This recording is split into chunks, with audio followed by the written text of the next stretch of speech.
Hi, everyone. Welcome back to The Practice Life. I'm calling today's episode Meet Your Slippery Character. I love that. I think that's so funny. But here's what's not funny. Being at the effect and under the thumb of your slippery character for most of your life.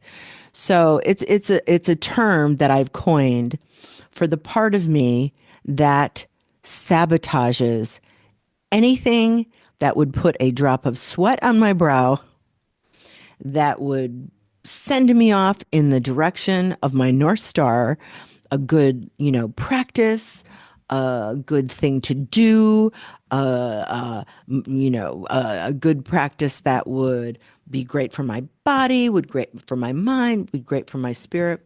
And there's my slippery character. Yeah, you're never going to do that.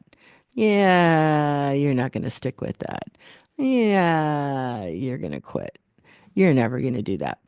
And so it was a few years ago when I identified her as my slippery character. And because I wanted to put a little dash of humor in there so it wouldn't be so gruesome, where judgmental, like you bad version of Sherry who's doing all those bad things, that I could be a little bit more playful and say, my slippery character, there she is. And I am going to work with her and understand her so she doesn't run my show anymore. And so, for me, here's an example. You're like, well, what would that be like? Here's a perfect example. So it must be a couple decades ago. So I'm going back in the annals of time a little bit, but this is the perfect example. So it was the year I was a runner, like running up and down the lakefront in Chicago. And I had made a decision with some other friends that I was going to run not one, but two half marathons.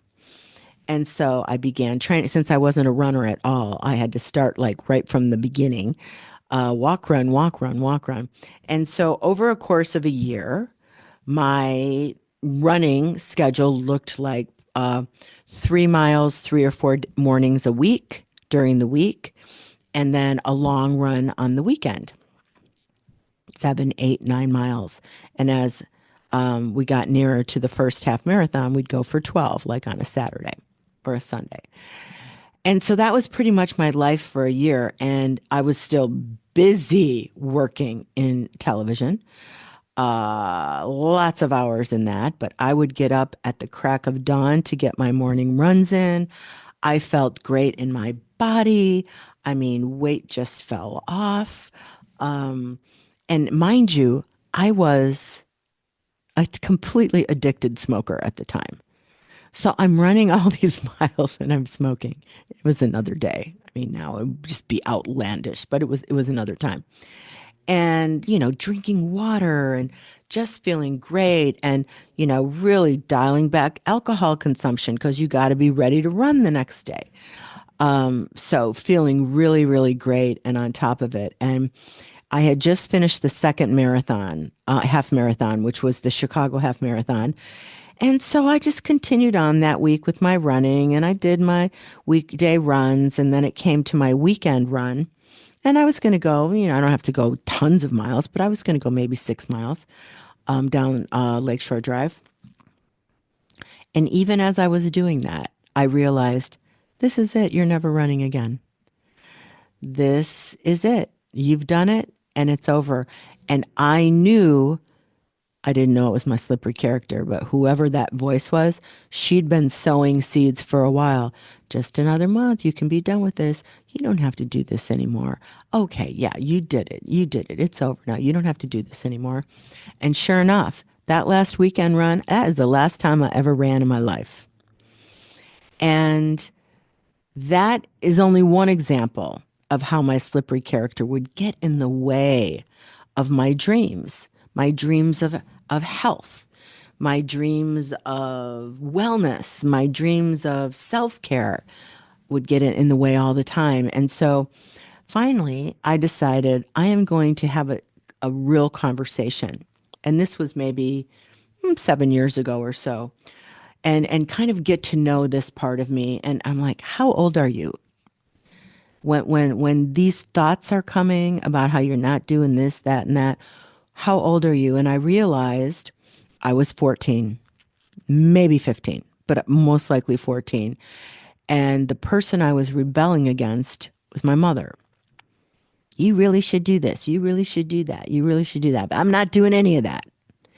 And so here I was, a grown ass woman, my mother dead, and in a healed place, and would love to do things differently if she could.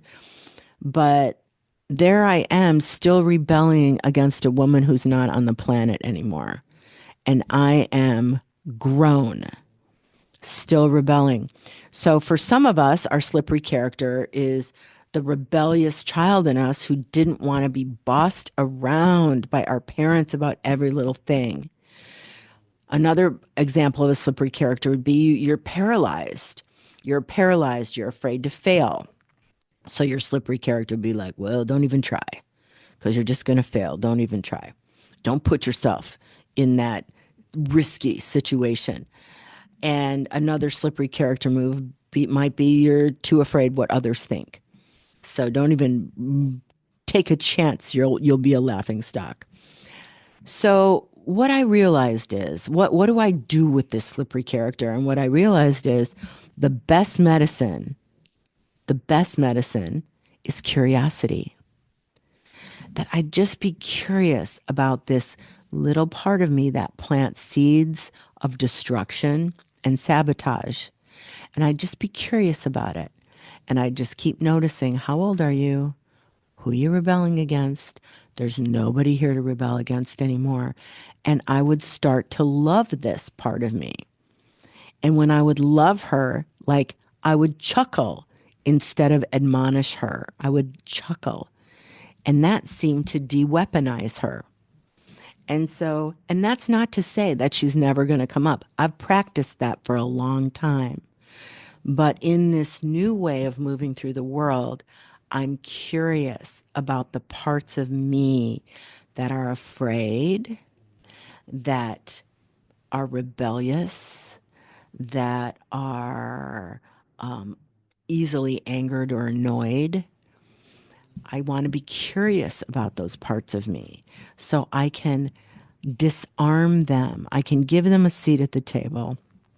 I can let them feel seen and heard, but they're no longer running the show. I get to be a grown, integrated, ever expanding spiritual being having a human experience. And things that happen, things that I was 150 versions ago, are no longer in charge of my daily experience. That's her slippery character. We got to love our slippery characters. So I'm excited for you to meet yours and see where it takes you. See where it takes you, because really, once you sit down and you meet your slippery character, the sabotaging ends. That's what I've experienced. Thanks for listening to The Practice Life. And in this practice life, we are learning to practice consciously, just like I was talking about with the slippery character.